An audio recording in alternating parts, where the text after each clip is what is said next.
నీళాతుంగస్తనగిరితటీ సుప్తముద్బోధ్య కృష్ణం పారార్చ్యం స్వం శృతిశతశిరసిద్ధమధ్యాపయంతి స్వోచ్ఛిష్టాయాం సృజనిగళితం యా బలాత్కృత్య భుంక్తే గోదా తస్యై నమ ఇదమిదం భూయ ఏవాస్తు భూయః.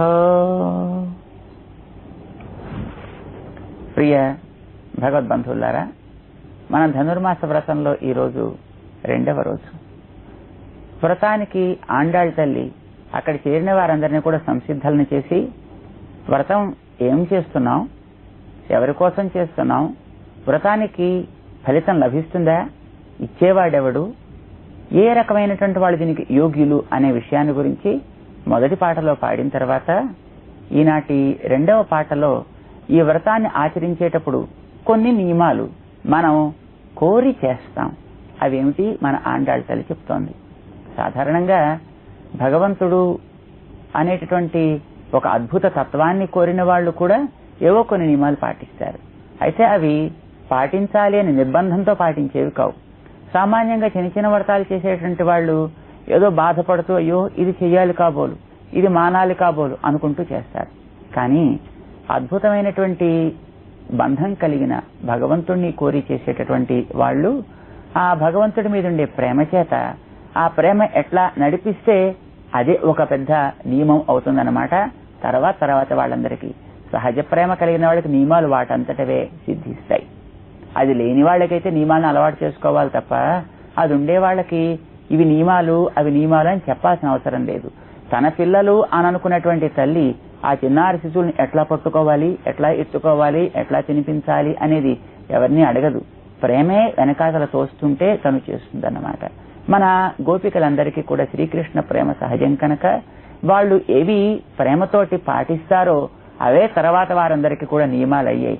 అలా వాళ్ళు ప్రేమతోటి సహజంగా ఏవి చేస్తారో అవి మనం కూడా చేస్తున్నాం అని మన ఆండాళ్ తల్లి ఈనాటి 2వ పాటలో పాడి వినిపిస్తోందన్నమాట.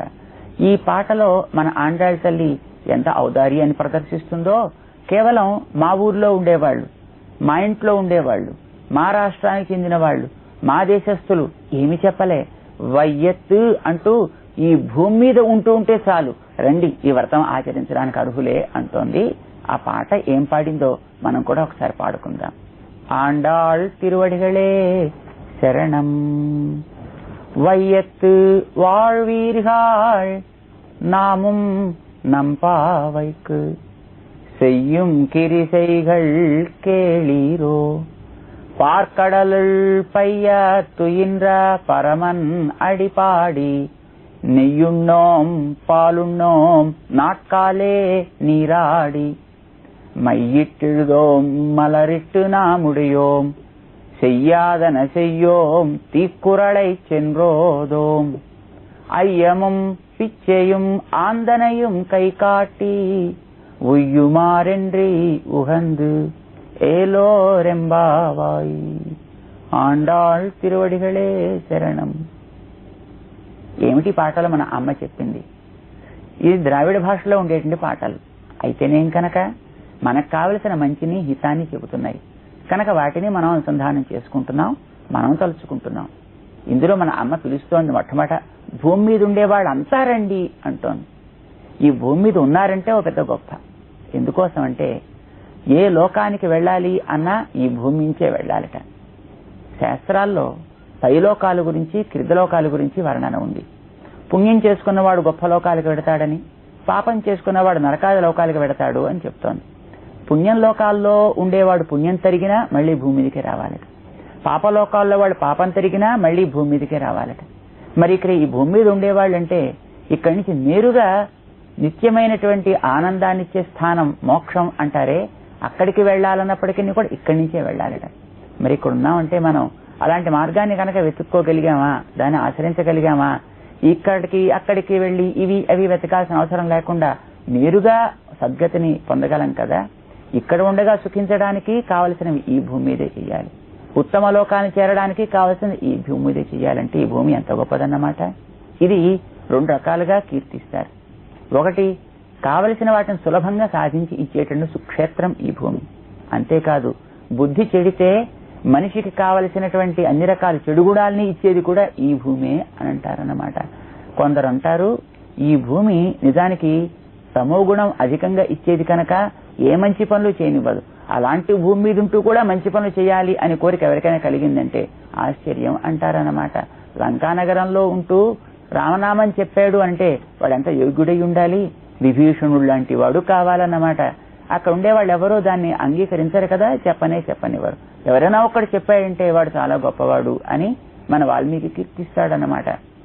అలాగా ఈ భూమి ఎప్పుడు మంచి మాటలు పలకడం కానీ మంచి పనులు చేయడం కానీ చేయనివ్వదు. అలాంటి భూమి మీద ఉంటూ శ్రీకృష్ణుణ్ణి స్మరించాలి అనే కోరిక కలిగింది అంటే, కృష్ణ వ్రతాన్ని ఆచరించాలనే భావన కలిగిందంటే నిజంగా అలాంటి వాళ్ళు చాలా కుంపటిలో నిప్పుల కుంపటిలో ఒక తామర పుష్పాన్ని చూస్తే ఎంత ఆశ్చర్యపడాలో అలాంటి వాళ్ళని చూస్తే అంత ఆశ్చర్యపడాలి. ఇంతమంది అలాంటి వాళ్ళు మీరంతా ఇక్కడ చేరారా? ఆ వేళ లంకానగరంలో ఒక్కడు కూడా వినేవాడు దొరకలేడు. అసలు శ్రీకృష్ణుడికే గీతోపదేశం చేస్తానంటే వినడానికి ఒక్కడు దొరకలేదు. అలాంటిది శ్రీకృష్ణ వ్రతం ఆచరిద్దాం అని ఒక్కసారి ప్రవేశించగానే ఇంతమంది మీరంతా సిద్ధపడుతున్నారే, ఈ భూమి మీద ఉంటూ కృష్ణ వ్రతాన్ని ఆచరించాలనుకుంటున్నారని నిజంగా మీరు ధన్యజీవులు. కనుక ఈ భూమి మీద ఉండాలనుకునే వాళ్ళు అంతా కూడా ఈ భూమి మీద ఉండడం సుఖించడం అనేవి రెండు ఉండవు. అసలు భూమి మీద ఉండడమే నిజంగా సుఖించడం అంటే ఇక్కడి నుంచి డైరెక్ట్ మార్గం కదా. దీని మీద ఉంటూ సుఖించాలి అని ఎవరు అనుకున్నారో అలాంటి వాళ్ళంతా కూడా వీరిహాల్ పిలిచింది అమ్మ. ఏం చేయాలి అడిగారంతా. తను చేయవలసిన పని తెలుసుకోకుండా కార్యంలో దిగినవాడు మధ్యలో వాడు భ్రష్టుడవుతాడు, నవ్వుల పాలవుతాడు. కనుక మనం కూడా ఏం చేస్తున్నామో ప్రేమార ఒకసారి మనం స్మరించుకుందాం అంది మన ఆండాళ్ళమ్మ. చెప్పమన్నారు. నాము కృష్ణుని తప్ప వేరేటి కోరని వాళ్ళం మనం. నంపావైక్ మనం ఆచరించే వ్రతం కూడా చాలా గొప్ప వ్రతం. ఇది భగవత్ శ్రేయస్సును కోరి ఆచరించే వ్రతం. లోకమంతా బాగుండాలి అని ఆచరించే వ్రతం తప్ప లోకాన్ని పాడు చేయాలని కానీ స్వార్థాన్ని పూరించుకోవాలని కానీ ఇతరమైనటువంటి ఏవో క్షుద్రమైనటువంటి కోరికలు కానీ కోరి చేసే వ్రతం కాదు మన వ్రతం. ఇది కేవలం నిస్వార్థంగా లోకమంతా బాగుండాలని అందరికీ క్షేమం కలగాలని ఆచరించేటువంటి వ్రతం. పాడి పంటల సమృద్ధితో పాటు జ్ఞాన సస్యాలు కూడా బాగా పెరగాలి అని ఆచరించే వ్రతం కనుక మన వ్రతం మిగతా వ్రతాల కంటే చాలా గొప్ప వ్రతం. నంపావైక్ చెయ్యంకిరిసైగల్ చేసేటటువంటి కొన్ని క్రియాకలాపాలున్నాయి. కేళీరో వింటున్నారా అంటోని మన ఆండాళ్ళ తల్లి. భూమి మీద ఉండి భగవద్వ్రతం చేస్తున్నారు, అది ఒక గొప్ప అదృష్టం అని అమ్మ అనగానే అందరికీ ఎంతో సంతోషం వేసి అలా పరవశించిపోతున్నారు. మన అమ్మ భుజం తడుతోంది ఒకసారి, వినండి వినండి కేళీరో. ఎందుకంటే చెప్పేవాళ్ళకి చెప్పడం ఆనందం భగవంతుడి గురించి, వినేవాళ్ళకి వినడం ఆనందం భగవంతుడి గురించి. కనుక చెప్పేవాళ్ళు పెద్ద తెలిసిన వాళ్ళు ఉండాలని నియమం లేదు, వినేవాళ్ళు ఏం తెలియని వాళ్ళు అయి ఉండాలి అని నియమం లేదు. ప్రేమించిన వాళ్ళ గురించి చెబుతుంటే చెప్పేవాళ్ళకి ఆనందం, వింటుంటే వినేవాళ్ళకి ఆనందం కదా. ఆనందాల్లోకెల్లా ఆనందావహుడు అయినటువంటి శ్రీకృష్ణుడి గురించి మాట్లాడుకుంటుంటే, శ్రేయస్సుల్లోకెల్లా గొప్ప శ్రేయస్సు లోకహితం అయితే దాని గురించి చేసే వ్రతం అయితే చెప్పేవాళ్ళకి వినేవాళ్ళకి కూడా ఆనందం. కనుక ఇక ఉన్న వాళ్లలో ఎవరో ఒకళ్ళు అంటూ ఉంటారు, మిగతా వాళ్ళు వింటూ ఉంటారు, అంతా ఆనందిస్తూ ఉంటారు. ఇది భగవద్భక్తుల యొక్క కాలాన్ని గడిపే విధానం అని భగవంతుడు కూడా ప్రశంసిస్తాడు. కనుక మన అమ్మంటోంది కేళీరో వినండి అంటోంది. పైగా ఇది మనం ఆచరించాల్సినటువంటి స్థానం తప్ప అనుభవించే స్థానం కాదు.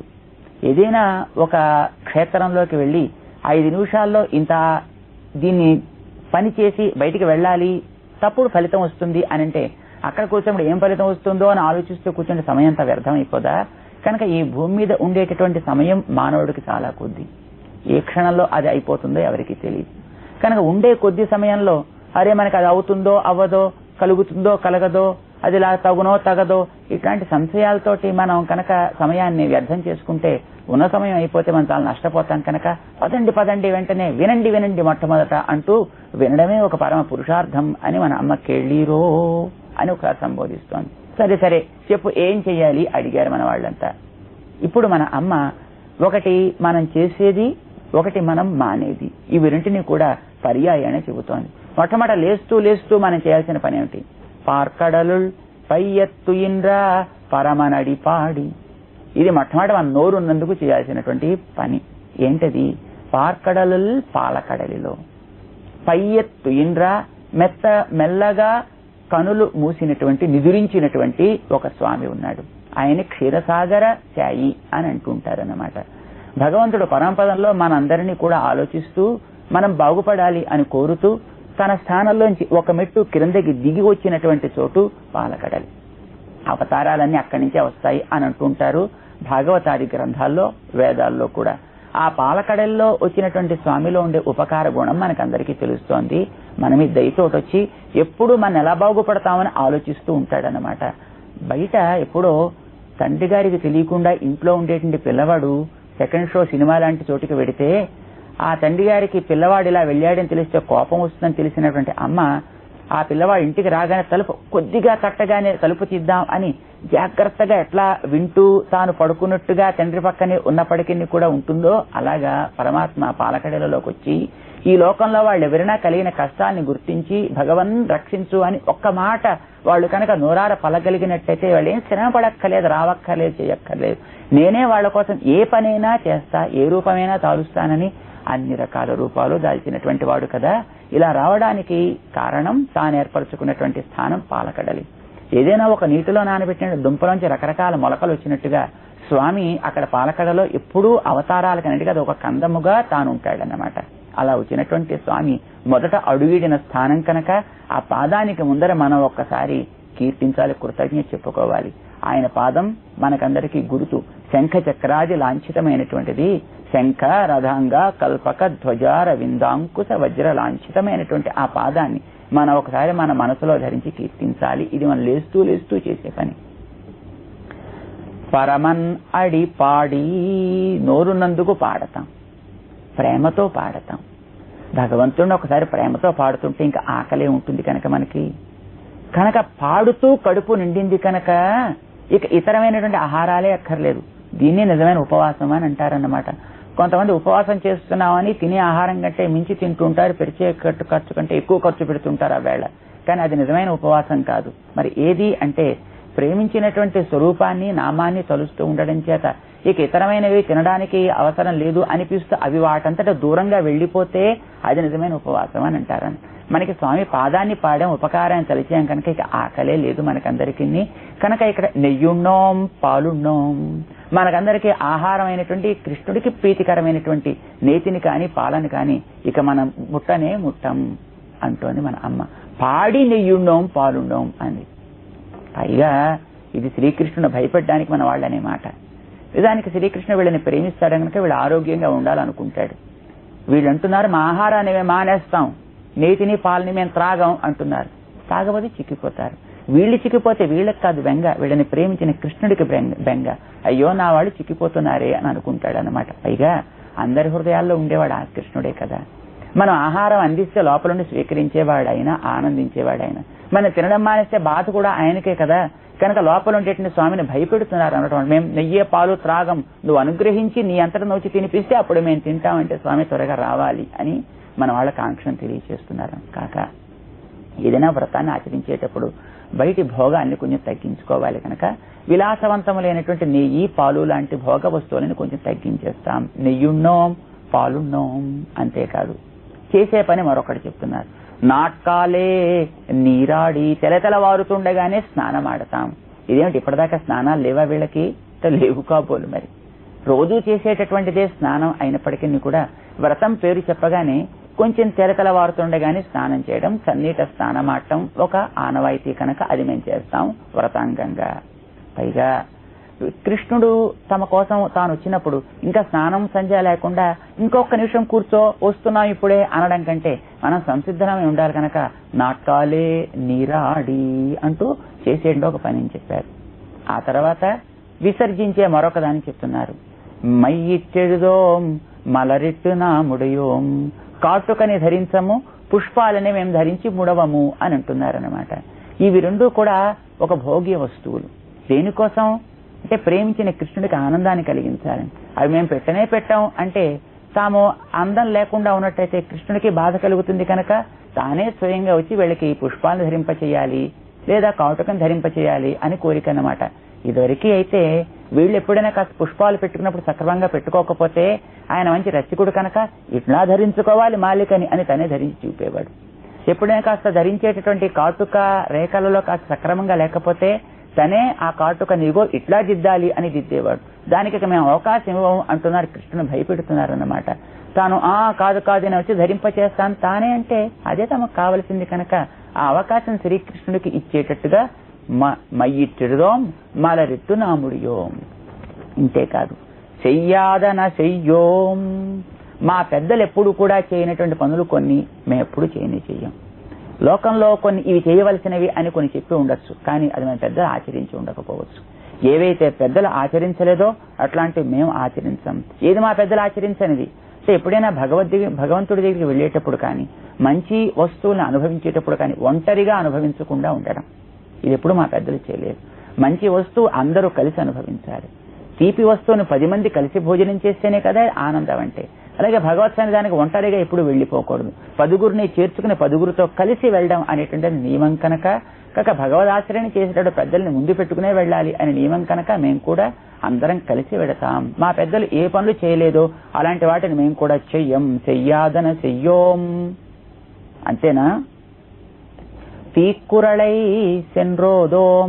తీక్కురళ్ కటువైనటువంటి పలుకులు, అలాంటి మాటల్ని ఎవరెగిరికి వెళ్ళి మరీ చెప్పాం. సాధారణంగా మంచి ఎన్ని విన్నా ఎవరికి చెప్పాలనిపించదు. మనలోనే పాలలో వేసి నీటి చుక్కలాగా లోపలికి ఇమిట్ చేసుకోవాలనిపిస్తుంది. కానీ చెడు మాట ఒక్కటి తెలిస్తే, చెడు అనిపించింది ఒక్కటి తెలిస్తే ఎవరికో ఒక దగ్గర వెళ్ళి చెప్పకపోతే లోపల ఉండదు, కడుపులో ఉబ్బిపోతూ ఉంటుందన్నమాట. నిద్ర పట్టదు, తిండి పట్టదు, కూర్చోలేడు, నించోలేడు, తిరుగుతూ ఎవరికో ఒక దగ్గర కక్కేయాలనిపిస్తుంది. ఇది చెడు మాటల్లో ఉండే ప్రభావం. ఇది నీటి మీద ఉంచినటువంటి నీటి బొట్టులాగా ఒక్కసారి అంతటా వ్యాపింప చేయాలనిపిస్తుంది అన్నమాట. చెడు మాటలు సాధారణంగా అట్లా పలికేటువంటి నాలుక చాలా చెడ్డది. మామూలు విషం కాదు, పాము కాదు. చెడు మాటలు పలికే నాలుకే ఘోరమైనటువంటి పాము. దాని విషయం చాలా గొప్పది, అది ప్రాణాలే తీస్తుంది, ఆత్మ నిశింపచేస్తుందని అంటుంటారన్నమాట. అలాంటి పనులు మేము చెయ్యం. కొన్ని తెలిసినప్పటికీ కూడా ఎదట వాడికి కష్టం కలిగించే, 10గురికి హాని కలిగించేటువంటి సత్యములను కూడా మేము పలకం అని అంటారనమాట. సత్యమే కావచ్చు కానీ 10గురికి ఇష్టం లేకపోవచ్చు, అలాంటివి కూడా మేము పలకం. చెండ్రు ఓదోం. బయట వాడి దగ్గరికి వెళ్ళి చెప్పం. ఎవరైనా వచ్చి ఒకవేళ అడిగినప్పుడు వాస్తవాన్ని చెప్పాల్సి వస్తే దాన్ని దాచాల్సినటువంటి అవసరం లేదు. కానీ పనిగట్టుకు పక్కవారి దగ్గరికి వెళ్ళి చెప్పాల్సినటువంటి అవసరం లేదు అనేది నాలుకకి ప్రధానమైనటువంటి నియమం. వ్రతాచరణ సమయం చెడు మాటలు పలకూడదు కనుక వ్రత నియమాన్ని పాటిస్తాం అని మన వాళ్ళు చెప్తున్నారు. నాలుక ఉన్నందుకు మనిషి చేయాల్సినటువంటి పని మంచి పలికినా పలకకున్నా, చెడు పలకకుంటే అదే గొప్ప వ్రతం కనుక మాట నియంత్రణ చాలా గొప్ప వ్రతానికి నియమం. అది మేము చేస్తాం. ఆ తర్వాత అయ్యముం పిచ్చయం ఆందనయం కైకాట్టి. అయ్యం గొప్పవాళ్లకి చేసేటటువంటి దానము, పిచ్చయి దీనులకి చేసేటటువంటి ధార్మికమైనటువంటి దానములు. ఇవి రెండు కూడా ఆందనయం కైకాట్టి. భగవంతుడు ఎంతవరకు ఇచ్చాడు అంతవరకు చేయి చాచి అందరికీ అందిస్తాం. ఇది మేము చేసేటువంటి వ్రతంలో ప్రధానమైనటువంటి కార్యం. భగవంతుడు మనకందరికీ సంపదలు ఇచ్చాడు. సంపదలు మనం తెచ్చుకుంటే వచ్చినవి కాదు, భగవద్ అనుగ్రహం వల్ల లభించినవి మాత్రమే. కనుక నువ్వు ఎవరికైనా ఇచ్చేటప్పుడు నా సొంతం ఏదో ఇస్తున్నాను గర్వించి ఇవ్వక, భగవంతుడు ఈ రకంగా వినియోగించే అవకాశం ఇచ్చాడని అది సమాజం కోసం, దైవం కోసం వినియోగించాలి అనేటటువంటి ప్రధానమైనటువంటి మానవుడు గుర్తించాల్సిన వాస్తవం కనుక అది మేము ఈ వ్రతంలో చేస్తాం.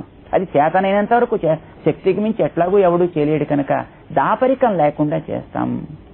ఆ ఇచ్చేటప్పుడు కూడా అయ్యో ఇంకంటే ఇవ్వలేకపోయామే అనేటువంటి ఒక బాధతోటి, సిగ్గుతోటి, భయంతో, ఇది చాలదు అనే భయంతో, అయ్యో నేను నాదిస్తున్నానా అని అనుకుంటున్నానేమిటి కాదు, భగవంతుడిది అనే భావంతో ఇస్తాం అంటూ వేదం చెప్పిన రీతిలో మేము దాన ధర్మాదులను చేస్తూ ఉయ్యుమార్ ఎన్ని బాగుపడేటటువంటి మార్గాలు ఏమిటి అని మా పెద్దలు శాసిస్తారో ఆ మార్గాల్ని ఎన్ని ఉగందు ఆనందిస్తాం. అంతేకాదు ఈ నియమాన్ని మేము పాటించేటప్పుడు అయ్యో ఎందుకు వచ్చింది ఇది అంటూ బాధతో ఆచరించడం కాకుండా అటు భోగ్య వస్తువులను దూరంగా పెట్టినా, ఇటు తెల్లవారుతూ లేచు స్నానమాటం లాంటి పనులు చేసినా ఆనందంతో చేస్తాం తప్ప ఎందుకు వచ్చిన పీడరా అంటూ దుఃఖపడుతూ కాదు. ఉగందు చెయ్యం కిరిసేగల్, ఆనందంతో మనం చేయాల్సినటువంటి కృత్యములు, ఈ వ్రతానికి నియమములు ఇవేనరా అంటే మనం ప్రేమతో చేసేటటువంటి వీటి వల్ల భగవంతుడు సంప్రసన్నుడై మనందరికీ కావలసినటువంటి ఫలితాన్ని తాను తప్పక ప్రసాదిస్తాడు. దీనికి అర్హత ఈ భూమిలో ఉండే వాళ్ళందరికీ ఉంది కనుక రండి మనమంతా ఈ వ్రతాన్ని ఆచరిద్దాం అని మన ఆండాళ్